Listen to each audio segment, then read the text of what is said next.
Welcome to another edition of Why Are You Awake? Paul Farahvar, your host. This week we have comedian AJ Leidig. If you're listening to this podcast, go over and watch the podcast. If you do, you might notice that I'm blurry for a few 6 minutes or so on the camera that's facing me. I apologize. We're still working through the growing pains on the new production I've been starting. If you don't already, follow AJ Leidig as well. Follow me if you don't follow me on social media. Check out my website, Paul F Comedy, for upcoming dates. Again, go to the YouTube page and subscribe at youtube.com/Paul F Comedy. If you have questions, concerns, or ideas, email me at pfarvar@gmail.com. And also, check out our sponsors. Hey, gang. As some of you know, I used to be a practicing lawyer in Chicago. I no longer practice, but from time to time, I need a lawyer. And when I need a lawyer, I call my friend Scott Shapiro. Scott Shapiro has been practicing law for over 25 years in Chicago.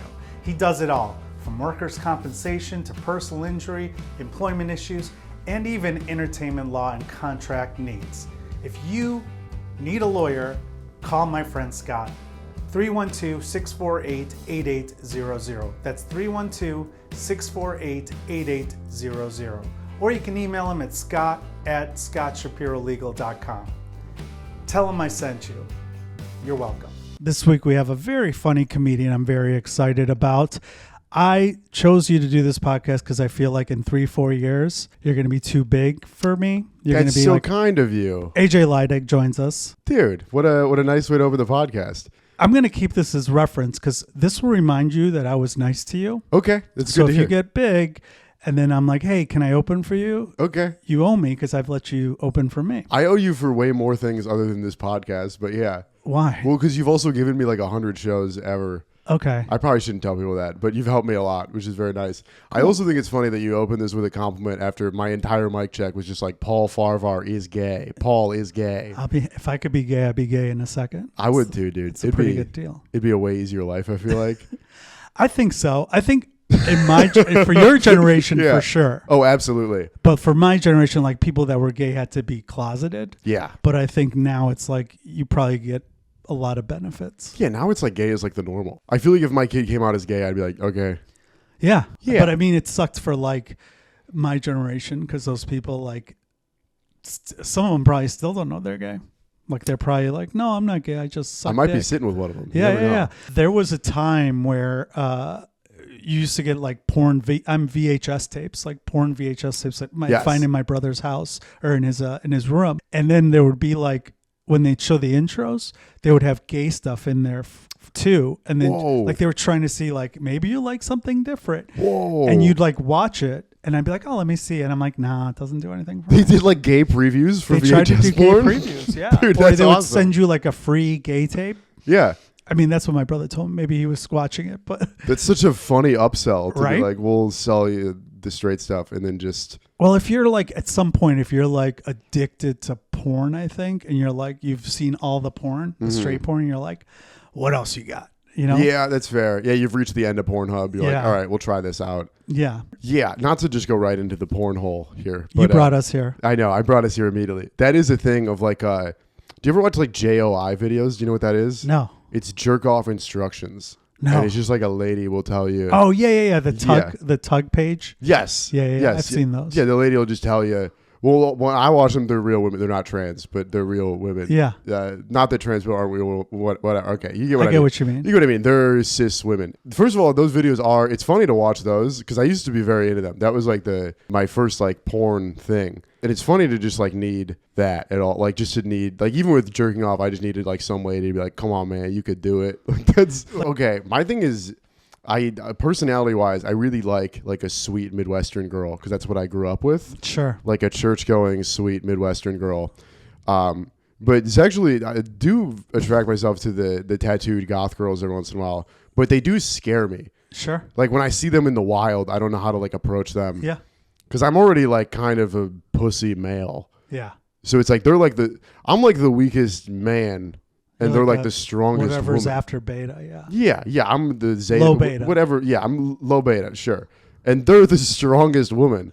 So I'm like, I don't even know what our dynamic is. Yeah. Like, do I lead the did they ask me for my number? Like, Yeah. I don't know how any of that works. If I'm at a bar and there's like a blonde girl with like no tattoos, a Marquette hoodie or something, I can ask her out, no problem. But like even like an ugly goth girl, I have no game whatsoever. I don't know what to You're talk to intimidated them by about. him. I'm so scared. Yeah. So I take it you're still single then? Absolutely.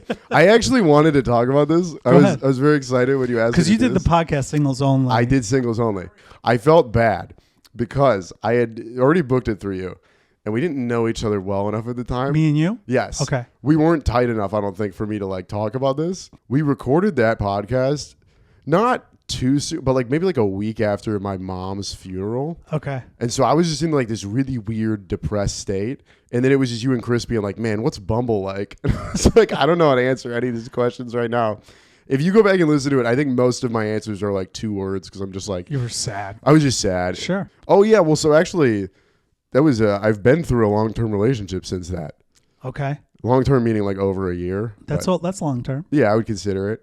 What happened? We broke up. I don't know. It's not a, How'd you there's meet not a this? great How'd you story meet to her? it. I met her on Tinder, which I actually, now that I'm single, I've gotten rid of all the dating apps. Really? Yes, because I had this thing. I really liked my ex-girlfriend. I have like no bad blood for it. Was like a very nice breakup, but there was always this thought of like, man, if this works out, I kind of don't want to tell my kids that I met their mom on Tinder. I just don't. I think it's going to be acceptable by then. I think it will be, and I think it's superficial for me to even think that way. It's also Tinder is like meeting at a frat party. Absolutely. I like non-dating app meeting because it's like, okay. You know, with stand-up, my favorite stand-ups, it's like there's this process to it where like they tell everybody just like facts about themselves and then they make those facts funny. And I think that works. But my favorite stand-up is like when they tell you like random stories about their life. And through those stories, you learn exactly who they are. Sure. Like, you know what I mean? Somebody tells you how they got coffee this morning. And just by like that simple story, you're like, oh, I know who you are. I think that is what dating apps lack. On certain apps where they have to provide all the information, like Hinge, I think does that, where they'll like ask you every fucking thing. So in a sense, there's not going to be any surprises on the third date where you're like, oh, I was at the Capitol, you know, like Yeah. Well, that would be a fun one, but well, I'm just saying like some things where you can tell from what they answer and then also what they don't answer. Like there's, you know what all the questions are. Like, wait, she didn't answer if she has kids. She doesn't answer like what her political or religious background is. Yeah, if somebody doesn't answer the political question dating app, that is a conservative. Yeah. That's absolutely. They're tired. Or on the That's a Trump opposite supporter. side, when you're in Florida, they're the Oh, opposite. really? Where Okay. They don't want to admit they're liberal. Like I went on one of those sites recently when I was on the road in like Dallas, actually. I just go, let me see what Bumble's like here. And I mean, the women are beautiful. But then the third pictures of them like all trumped up with a picture with Donald Trump or something like that. Yes. Oh, yeah. Like, I get it now. Okay. Say what you will about the right, but they have hot women. Dude, the right is so much more attractive. So much. I grew up with like right-leaning, conservative Catholic people. And now like I just hang out with like Chicago comedians and I'm like, damn, y'all are ugly as hell, dude. This is an ugly fucking... As it should be. I'm considered like an attractive Chicago comedian. Because you're tall. That's it. That's all it takes. And I'm like, height is a huge thing. Well, you say you grew up in where did you grow up exactly? I grew up in Woodstock, Illinois. Woodstock, that's right. I grew up in Algonquin. I went to school in Woodstock. How big was your high school? Graduating class was 150 kids, I think. Okay. So it was small. And you were like a popular kid then, or just a weird? Kind of. I was. I played football and stuff. Okay. Like I was popular enough, if that makes sense. Sure. I got invited to parties, but I wasn't like, people weren't like pumped that I was there. You know what I mean? Were you good at football? I was, I tried real hard. Okay. Well, no, because there's some people that are like just really good athletes. I was have not that. No personality. But then you're like, well, he is the star quarterback. I was the kid that like they made captain because they were like, oh, good, he'll keep everybody in line. Okay. Because I had like good grades and stuff. Like at nights, were you like a night owl back then or not really? Absolutely. What were you doing at night? You just go out, try to get laid. I don't know. Really? That's small town America. It's just like you just go to a drive-in movie with 6 of your friends. Were you getting laid in high school? Kind of. I did all right. I did okay. Yeah? It's just in the middle of nowhere. Sure. Because it's like I was so much happier back. I knew so much less. Yeah. But now it's like you're just in a congested city, and it's just like, what's the point of life? yeah. You're just like, oh, what am I really doing? Like, do I have purpose anymore? And it's like, I didn't think about any of that until I was like 20. Yeah. Like, I had no reason to. Yeah, the more you know, the worse you are off, I think. I would the agree. smarter you are, the more depressed and anxious you become. I wish I was dumb, but I'm usually the smartest person in the room. Okay, well, you were a lawyer. Yeah, look at all the degrees. Which is Just insane. Shout out to all Insane. the degrees once. Insane that you have all of those, and I did 1 semester of college, I know. and we're in the same room. You made a shit ton of money on Bitcoin or something. Absolutely, dude. I made so much money and then lost most of it. It was a There's good no lesson. reason to go to college now unless you're going to do, what you want to do. I would agree with that. Yeah, I think the not going to college thing, and I'm a weird person to advocate for this because I did drop out, but like I think it's gone too far. Where now, for sure. like everybody's like, oh, you don't need to go to college. You could just be an entrepreneur. It's like, no, you should go to college. Like, There is stuff that you learn in college that like you don't learn otherwise. So you'd stay up late. Like what was late for you during the high school days? On weekdays too? Like you just stay up late at night or just on weekends? yeah, my parents got pretty, I'm the youngest. There's only 2 of us, so I guess younger. But my parents were pretty chill about like they would just let me kind of go out. By the time I was like a junior, once I could drive, they were like, "All right, you're an adult, do whatever you want." No curfew. Pretty much. Okay. But for the most part, it was just weekends. Okay. This is weekends. We'd just be vaping in somebody's basement. Really? Yeah. It sucks that that's what was considered cool when I was 16. Vaping. Just vaping in a basement. Were you drinking though? Sometimes there was no alcohol. Sometimes we would legitimately get together on a Saturday night to vape, which is an insane thing. Yeah, it's kind of nerdy. In the group chat, we were like, and we were the cool kids. Like the Yeah. cool kids were like, hey There's guys. 120 people in your class. Yeah. So what, 12 of you guys were cool? 12 of us were the elites. And the elites were in a group chat like, guys, we're going to vape tonight. Are all your friends still in Woodstock or did they move on to like A lot of them moved. McHenry? A lot of them. Other They're in the big city of Schaumburg right now. suburb, Yeah. They moved to Rosemont. Yeah. No, they do. I have a bunch of friends that just hung back and now. own Woodstock. Yeah. Well, not even. It's very like I have a buddy who's taller than me. He's like 6'4". He's always just been like gorgeous, like just a good looking kid, and like star athlete, pretty smart kid. And he just like never moved. And he works for his dad, and he just complains about women all the time to me. And I'm like, yeah, dude, you're in Woodstock, and like, no offense to Woodstock. There's not a lot of people there. Yeah, I'm like, there's like 4 attractive women in your town, and they all got married at 19. Yeah. I'm 23. Most of my classmates are married. Do you want to settle down? I would like to, I think. Why? I'd like to have kids. I think I'd be this is so selfish. I'd be a good dad. I think I'd be a good dad. You could just be like a stepdad. But that's like kind of being a cuck, and I don't really like that's. I don't want to be a stepdad. I'm going to be honest with you. What do you want to be a dad for? Like, what are you going to... What am I going to instill? Like throw a spiral? I'm going to make my kid hate Nancy Pelosi. That's for sure. That's Okay. going to be That's the only one goal. thing. Yeah. I'm very nostalgic for my childhood, for like family Christmases and holidays and everything. And I would like to experience that from the other side. You know what I mean? Like I'd like to experience Provide that. Christmases to children. Yeah. I'd like to make a kid happy. Just donate money to African children. Are you really? You're really dead set on me not having kids? I'm just trying to play out your theory to see if it's really strong. I'd like to meet a nice girl, but this is the problem. Is like I'd like to do it after I've already done what I want to do career wise. Yeah. But the problem with stand up is like that takes forever, Mm-hmm. and I'm not stopping anytime. You know what I mean? Like You're I'm still not, young. You don't have to stop, but you'll just enter a different period of your life. I think I could see myself like having my first child at like 45 or something. You know what I mean? Like that's normal now. Yeah. A lot of people do that. Yeah. Yeah, you could do that. Especially if you marry a 19-year-old. Okay, all right. They're still fertile. Yeah, when I was your age too, I wanted to get married and have kids, but as I got older, I'm like, it's a cage, man. You just get sucked into this world, and I'm not saying it is for most people, it's great, but like no, for most people, I think it's if you just do it just because that's the thing to do, you're like, I think I want to get married and have kids, but then as you get older, you're like, if you're ambitious and you want to do things that are selfish, like stand-up comedy, which is a solo project, it takes away from you. Miss out on a lot of things that you can't really do if you have a family. I don't know shit, but I do think there's 2 ways that I've seen it work, which is what you're saying, like you age You figure out what you like. You date a whole bunch. You kind of get this assessment for like what you are as a person and what you need. And then you find that person that's maybe not perfect, but just works. They have to have a tremendous amount of patience. Yes. And they also have to be rich, but yeah. Or the other one, because I've seen this work, you just date the same girl since you were 14 and you never know anything else. Yeah, it's like a baby veal. Yes. You know how veal is made? They keep them in a cage all their life, so they don't know what it's like to be free. Yeah. That's a Which veal. is so dark, but that is the suburbs. That's exactly that's everywhere. That's kind of what the point America is. right Yeah. now. And it's like I have a buddy, super smart. He's an engineer, and he's a fucking genius. But like he's had the same girlfriend since he was 14 years old. I for real don't think he's ever had sex with another human being. Oh, for sure he hasn't. Yeah, that would be crazy if he had. Maybe got molested. I don't know. That Probably doesn't not. count. Okay.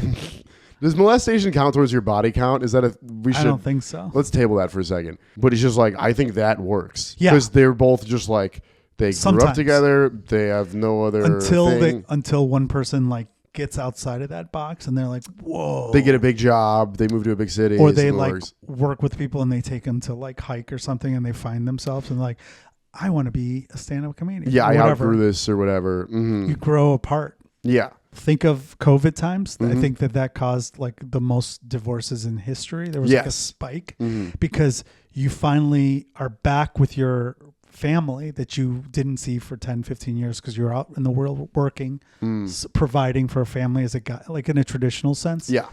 And then you're like, oh, I do not belong here anymore. Yeah, I don't. Or the woman's like, I can't stand this guy, and then they move apart. I think a lot of people moved for that reason. Like, not even just comedians we know, but like when the doors opened and everybody went back out. I think a lot of people, like I did that, where it was like I went back in the suburbs and I was like, oh, what am I still doing here? I should move. And then I just got out and I was like, okay, this is. In my opinion, I think if you're in a relationship that young, it stifles your growth in a little bit sometimes, especially if you're like. You know, we did like 400 episodes of Singles Only. And I interviewed people that got divorced and then they pursued a new career and they're like way happier now. You are a big advocate for just single, no kids. Yeah. I still am. I think it's great. I mean, I get it. I get I think there's good things to it too. It's inherent in me to understand why people want to get married. I'll get you a great example. Today, a friend of mine came to my show. He messaged me. He's like, hey, I saw you at Laugh Factory. And we started comedy literally the same open mic, same day, everything. He messaged me, he's like, hey, I want to come see your show tonight. It's my wife's birthday. I'm like, oh yeah, I'll put you on the guest list, but I got to go to another show afterwards. I can't hang out. When he proposed to his now wife, he never went back to comedy. Yeah. That was the other. Maybe it wasn't for him anyway, but my point is that it changed his life, his priorities.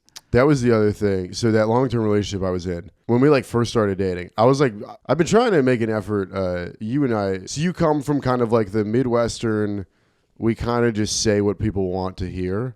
You want to please everybody. Yes. Instead of being kind of brutally honest. It's why I love my East Coast friends now. New York is brutally honest. I love my East Coast friends because it's not what I grew up with. It's so just like in your face honesty. Sure. And it kind of offends you at first, and then you're like, oh wait, those are like the best. Oh, it's the most refreshing. It's so nice. The girl that I was with, it was like I was very upfront, honest of like, comedy is number one. That's the priority. Like I really like you. Yeah. But like she was very cool with it at first. Like 6 to 7 months in, you could tell that it started to wear on her a little bit. And I don't even think she was like intentionally lying to me up front when she said she was going to be cool with that. No, people don't know what it's like. She just didn't know what it was going to be like. Yeah, it's not. It sounds great. Yeah, it sounds great in theory. And then it's like, oh, I'm out of town for 2 weeks in a row. And, you have this big, thing with your family that you wanted me to be there and be a part of, but I can't because I'm going to be in Nashville or whatever. And I was a musician and I managed bands before this, and I missed so many things because you sacrifice your personal life. Yeah. And so it's like hard to like,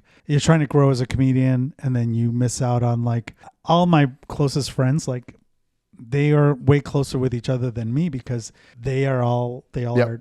They got married. They have kids. They go out on vacations together. They go to dinner together. They have those mutual experiences to share. They're not going to invite me to that shit. No. Like, we're not going to, you're going to bring some fucking floozy girl. Yeah. And then she's going to piss off my wife. I'm not doing that. And then shit. you're going to duck out and do a spot halfway through the vacation or some shit. Oh, I've done that before. Absolutely. We'll do that. Yeah. When you were my age, can you think back to 23? Can Can you remember? I was a fuck up. I was in law school. I was in a band, and I was drinking heavily. Okay. I went through law school to go through the motions because I was like, oh, I'm going to probably be an entertainment lawyer. And then I could manage bands and whatever. And and you'll be around I'll be a rock star. That's what I thought was going to happen. Yeah. I wanted a wife because I also thought I was going to go into politics. So I was like, I need to have a wife so I can be a senator and all this shit. Oh my God. It was You for real thought you were going to go into politics? Oh, 100%. I think you still I almost could. ran for politics. I don't want to I hate fucking politics. I think you'd be better at it now, though. Electability is a whole nother thing too. That's fair. They can just go through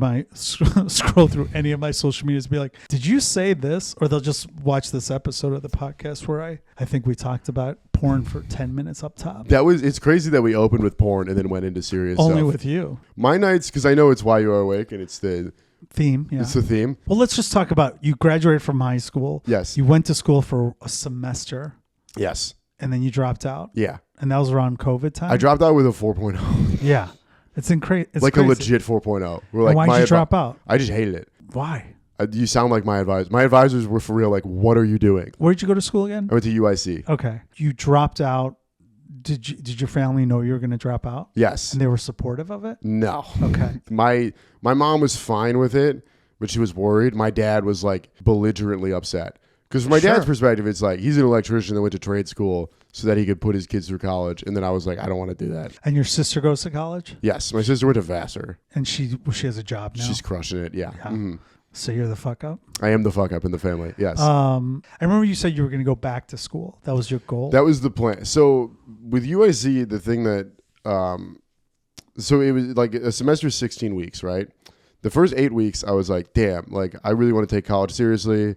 I went to I didn't miss a single class for the first 8 weeks, first half of the semester. I went every single time. I showed up 10 minutes early. I sat front row. I took notes and everything. And then after a bit, I was like, this is like really easy. Because I went to like a pretty, not prestigious, but like a good high school. Mm-hmm. And then I was just going to like a Chicago public college. Mm-hmm. And I was like, this is really easy. And I lost all motivation. And then like the next 8 weeks, I went to maybe 2 classes in total. Like I just skipped everything. And it did not change my grades whatsoever. Yeah. And I was like, why am I paying for that? Like, because it was my money where like I had worked the previous summer to afford college. Mm-hmm. And I was like, I could just go back and work. There's no point to doing this. What I should have done, I think in retrospect, I'm glad I found comedy because it's like if I went back to school, I don't think I ever would have started doing stand-up.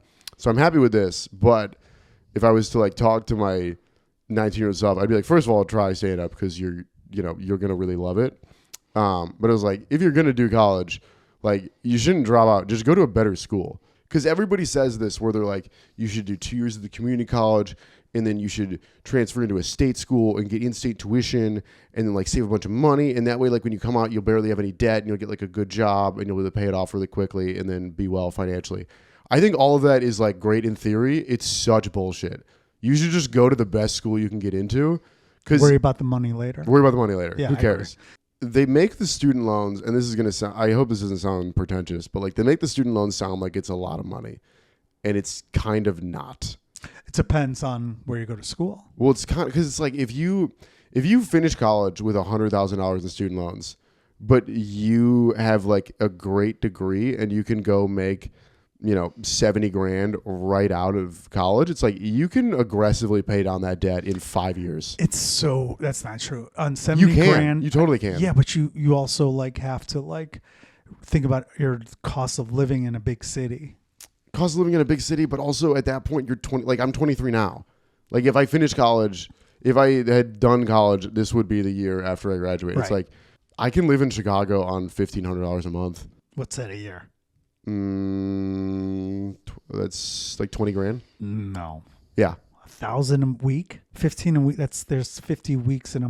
No, $1,500 a month. Oh, a month. Oh yeah, that's insane. You can't live off $1,500. I do it right now. What's your rent? My rent is $800. Are you living with like 6 people? No, I have a studio. It's actually a very nice deal. It's actually, I don't mean to brag about my apartment deal. It's very nice. In Uptown? Yes. That's really good. It's kind of wild. Please don't tell my landlord. I would for real tell my kids, or like I have younger cousins, and I'm just like, go to the best school you can get into. I agree with that. It's not even the level of education, and like people act like it's just the degree. Like people act like it's just the name you get on the degree. It's like, no, it's not. I have so many buddies. Prestige too. Well, it's not even just like my buddy that I was talking about, this the engineer. It's like he went to Rose-Hulman, which is like it's like the top engineering school. It's just like the middle of nowhere, Indiana. Now, his 10 best friends are all some of the best engineers in the country. Yeah. You live downtown, or were you commuting? I live downtown. Okay. So at least you were alone. That was good, right? I missed it so much, dude. Really? I missed the chaos. Really? I'm not even kidding. Like, for real, I don't know. We had never moved when I was a kid. So we had never moved when I was a kid. You were in the same house your whole life? In the same house my whole childhood. Wow. And then like the next 4 years, even up until now, it's like I've moved like 8 times. In 4 years? Yeah, where it was like I moved from the house that I grew up in to college, dorm. Back to your mom's house. Back to mom's house. Then dad moved to a different house, moved in with dad for a little bit. Then my company sent me to Texas. I moved to Texas for like 2 weeks. COVID hit. Moved back in with my mom. Then I got my first apartment out in Schaumburg. Moved in there. Lived there. I remember that. Yeah. Lived there for 6 months. We got cockroaches. Moved back in with my mom. Lived there for like a year.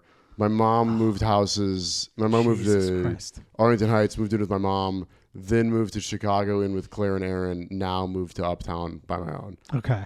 So I did miss, like, going to college was like, I did miss my hometown. Sure. And like everyone does, no matter what college you're at. In college, did you make new friends at UIC? Kind of. I don't know. I went into it so jaded. Like, it's another thing that I kind of regret, where I went into it being like, college is fucking stupid. It's not worth it. Yeah. That I think I just ruined the experience for myself. You had a scholarship though? Yeah. What was your ACT? I got a 30. Oh, fuck yeah, you did. I think you have the new record for the podcast. Wait, really? Yeah. That's it. You should ask. We ask that most of the time. I don't ask the dummies. I ask the people that I think are smart. So you're too cool for these other kids. Yeah, I was like, I'm too cool for college. Yeah, yeah. College is fucking lame, dude. So you leave after a semester, you go get a job doing what? I was selling solar panels. God damn. It's so dumb. It's the dumbest story. Yeah. Where in Texas were you? Katy, it's right outside of San Antonio. Okay. How long did you live there? 2 weeks. Okay. The plan was to move, and then COVID hit, Yeah. and they were like, we're not door knocking anymore, so you guys can come back. During COVID, you're living with your mom? Yes. In Schaumburg?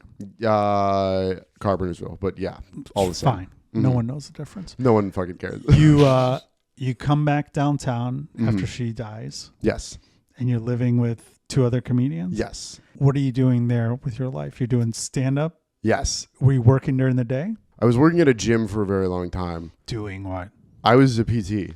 I got my personal trainer's license. It was like, it made me enough money, and I knew enough from playing sports about working out that I could kind of transition into it. And then when my mom died, my boss showed up to the funeral, and literally at the funeral, I was like, I'm not coming back into work. They're like, this is your 2 weeks? I was like, this is my 1 hour warning. This is how that's the best place to quit a job. What are they going to say? What are they going to do? Yeah. I was like, I'm just not coming back in. They were like, okay. Yeah. What? Sorry for your loss. You know, it's like, sorry for your loss. I'm taking off. Do a bit about that too. It's like, how do you how do you get mad at me about that? What are you doing when you're living with other comedians? That was actually one of my favorite living situations, because we were all very okay with being like, we're all social all night. We're all being comics. So like when we get home, we all just went in our rooms and just chilled. So you would just do shows. I think the first time I saw you was at the Schaumburg Improv. Is that right? Really? So I had to host. You hosted the showcase. Yes, I did the showcase right. Yes. where I would host the show, and then it was shotgun style. Yes. And then I'd come on and close it out. You'd with come like back 30. on to close out. And I think I remember you did it, and you had a really good set. It got me in there, you got evidently, booked, which was very cool. Your mom was there, though. Yes, right? I do remember meeting your mom. That's one of 2 times my mom saw me do comedy. It was there in the Comedy Shrine. Oh, God. For real, I thought they hated me there for the longest time. And Improv I was like, Schaumburg? Yeah, I was like, I don't know how I got on this. And then Stephanie, like, I made that joke enough times. And Stephanie one time was like, you know, I circled your name when you were on there, right? And I was like, oh, you guys like me. You're just, my mom, both shows I ever took her to, they had this one specifically, that improv show, they had strict do not take pictures while they're on stage. The Comedy Shrine, it was just because they were being dicks. The improv was because you were auditioning for the club. So they didn't want you to use that as proof that you had been on the improv stage. Right. And both times that I told my mom, don't take pictures, she sent me a picture of me from the green room before the stage was even over. Like, I got a text from her while I was on stage of a picture of me. And I was like, that's so funny. That, I think, was the first time I saw you. But then since then, you've been crushing it. Every time I see you, you're getting better and better shows.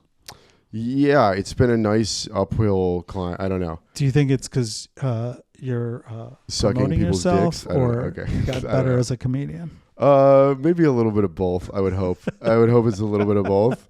I do think I'm bordering on the edge. I was having this conversation with somebody yesterday where they were like, "Man, nobody really dislikes you," and I was like, "That's gonna go away so soon." Oh yeah. I think that's gonna go away. I think I'm right at the edge of When it's going to not go having away ops. is when you get a show or an opportunity that a lot of your peers will envy you for having, and then something's going to come out.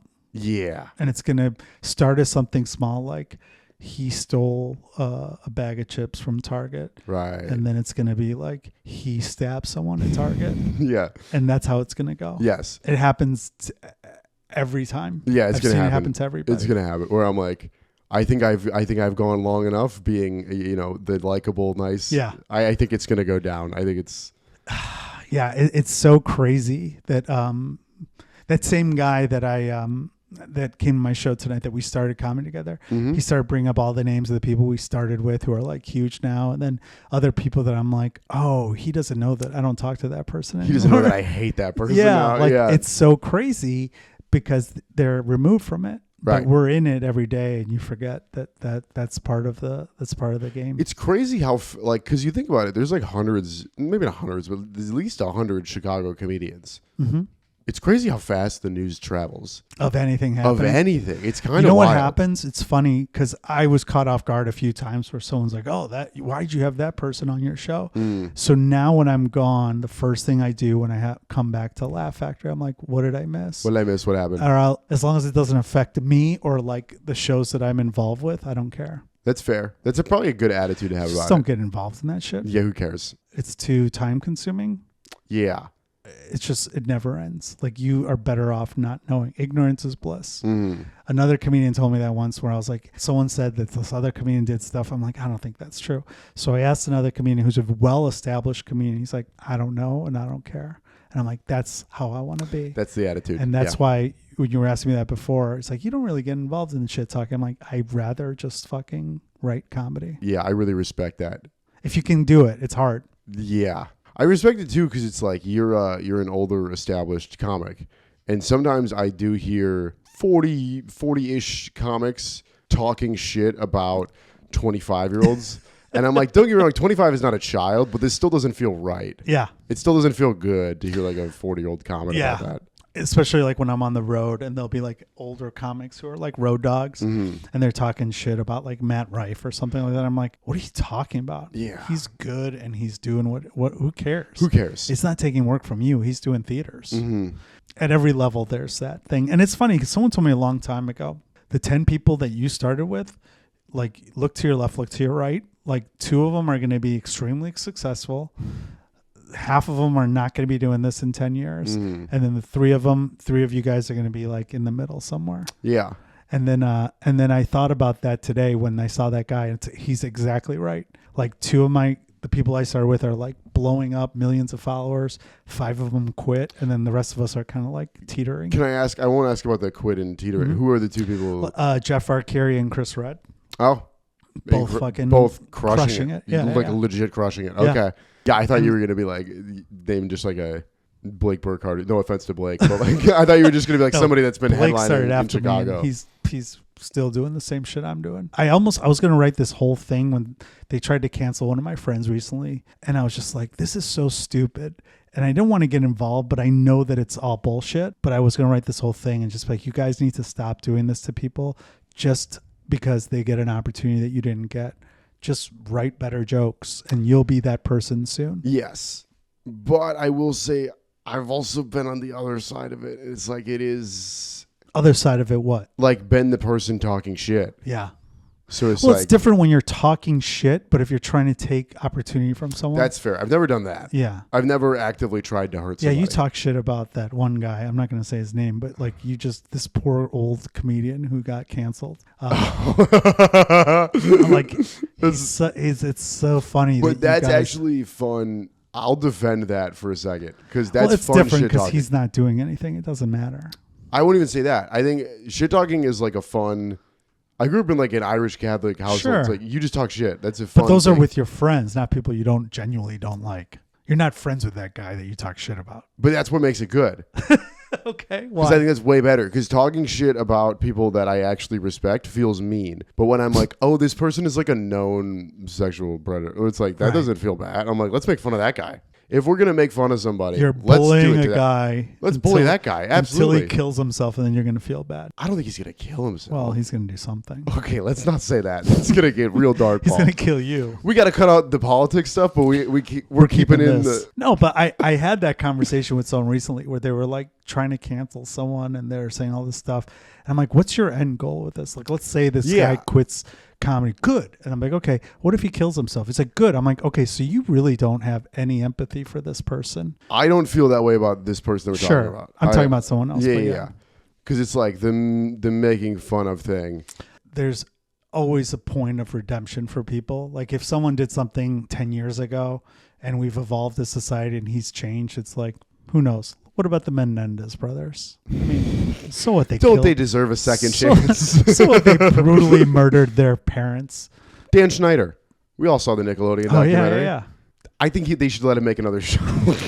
Now. Maybe with adults this time, but you know. Like Louis C.K. is a great example. It's like, okay, it's been 10, like what now? Yeah. What do? We lost a guy who's really fucking funny and could have been an ally in a lot of things. Absolutely. Except for the jerking off thing. How long is he out? How long is he canceled for? I don't know the answer. Canceled is a very relative term because he's still selling out arenas. Yeah, but he's mainstream. Well, Tony Hinchcliffe was canceled and he fucking reinvented himself. Fair. He just blew everyone up. Blew everyone out of the water. Mm-hmm. I just think it's a waste of energy. Like you're just wasting your energy discussing all that. You're better off just getting better as a comedian. Things get blown out of proportion and it only matters when that person's doing better than you. And the only people who care are those people that are on the other half of that. Absolutely. I have comics that are in like my class that I used to hate. And now I'm like doing better and I'm like, oh, it was pure jealousy. Like it was just, oh, really? Yeah, I fully recognize it. I'm like, oh, I was just jealous. That's it. Yeah. For me, let's say someone is doing really well, they're getting booked a lot. I'm going to go watch them and be like, okay, maybe I'm missing something here. And that happens a lot, like where I'm like, but then if it's just like, oh, I see why they're getting booked. And it's not talent, but it's something else. I'm like, this is garbage. And I will talk shit just to my closest two friends. Right. But it'll only be just a venting. But I never will be like publicly with people I don't know or people. If I see people in the room, sometimes I feel like people are in that green room just taking notes. They're just waiting. Yeah. Just waiting for somebody to say Certain something. comics are they just live for the drama. What are you doing now after your shows? I would go home. I would have a snack and I would probably watch a movie. Okay. That's what I've been doing. That's kind of my routine now because I don't know how you feel about this. I think all stand-ups have to be night owls because it's still so much like extrovert energy and so much adrenaline when you're on stage. It's impossible to just go to bed an hour after that. Like ideally we would all do shows until 11 p.m. and then go to bed at midnight and wake up at 8 a.m. Or maybe even earlier. I don't know if that's ideal, but that's, I guess, societal norms. Societal norm. Same societal norms that say get married and have kids. Yeah, go on. But the reality is like, okay, if I do a show at 9 p.m. and it wraps up at 11, I'm with my friends. I'm going to hang out until, even if I'm not drinking, I'm going to hang out till midnight. And then I get home and it's like, I'm not going to bed. There's no way I'm going to bed. There's no way I'm going to bed within the next hour. Are you productive at night or are you just watching movies? I've given up on trying to be productive at night. I was always bad about this, even with like homework as a kid. If I started something after like 11 p.m. or midnight, I would just procrastinate until like 5 a.m. and then do a shitty job at it. I will occasionally write late at night, but I'm like, I don't pressure myself to be like, you have to sit down and write. When do you write then normally? During the day. Do you have a set plan? Usually. So it's like, I'll go, there's two things. It's I walk my sister's dog Monday through Wednesday. It's technically our dog because it was my mom's dog, so we like co-parent it. But her building has like a nice lobby to it. So when I go there, I'll walk the dog and then I'll just walk downstairs and I'll just write for like 45 minutes to an hour. It's not in my apartment, so it's like there's no distractions. It's easier to just be alone and write. Or if I go to the gym, I work out at a YMCA. So there's again like a huge lobby out front and I'll just do the same thing but there. Are you listening to your sets and writing that way or what are you just writing new concepts out? I just rewrite jokes. Okay. I read, have you ever read several short sentences about writing? Verlin Klinkenborg. Very fun. It's basically just like debunking everything about academic writing. You don't need an introductory paragraph. You don't need transition sentences. The whole structure is like, if you need a transition sentence, you didn't explain your thought process clearly enough. You don't need to use these huge big words that all the academics use. You can find a way to communicate in like layman's terms that just make it just as easy to understand. What about if not segues? Better. You just I think it's just start talking about something. I think Louis is the perfect example of that, where it's like Louis has zero segues. If you watch his sets, it's just joke. It's just like one conscious train of thought. It's like, obviously I don't do that, but I try. You know.